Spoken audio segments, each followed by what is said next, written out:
السلام علیکم۔ ایک دن نبی کریم صلی اللہ علیہ وآلہ وسلم اپنے اسلامی لشکر کے ساتھ جہاد پر تشریف لے جا رہے تھے۔ ایک جگہ پڑاؤ کیا۔ نماز ادا کرنے کے بعد نبی کریم صلی اللہ علیہ وآلہ وسلم نے اپنے صحابہ کرام سے ارشاد فرمایا، جو کچھ کھانا ہے یہاں پر کھا لو۔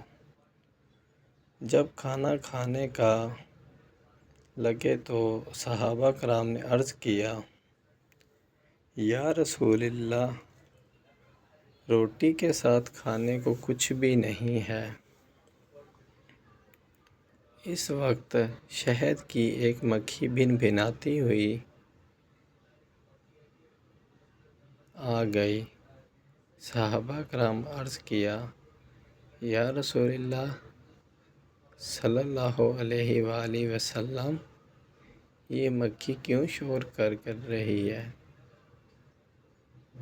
حضور صلی اللہ علیہ وآلہ وسلم نے ارشاد فرمایا، یہ مکھی کہہ رہی ہے کہ ہم مکھیاں بے قرار ہیں۔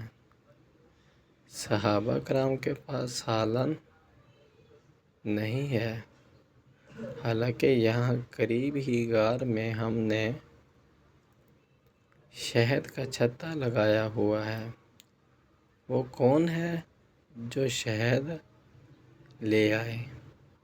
کیونکہ ہم خود آپ صلی اللہ علیہ وآلہ وسلم کی خدمت میں شہد پیش نہیں کر سکتے۔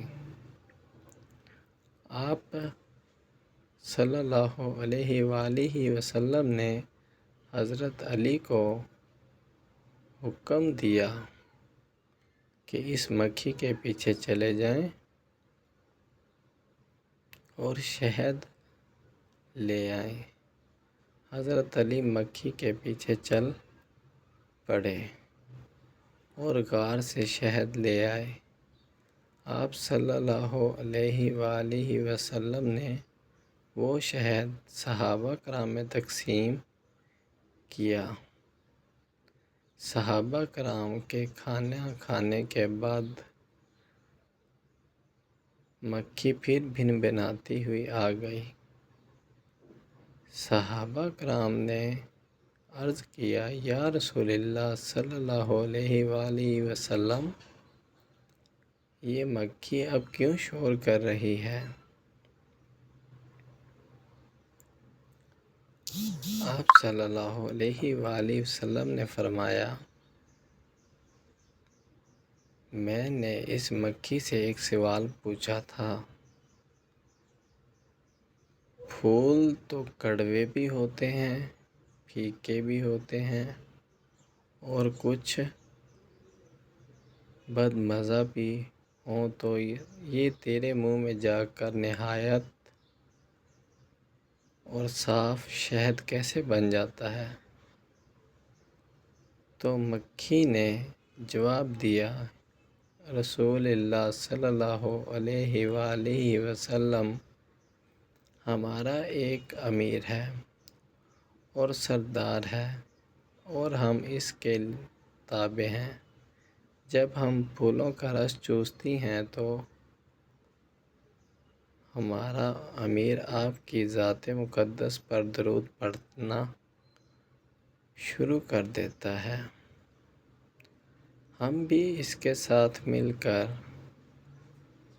درود شریف پڑھنا شروع کر دیتی ہیں، تو وہ بد مزہ پھیکے اور کڑوے پھولوں کا رس درود پاک کی برکت سے میٹھا ہو جاتا ہے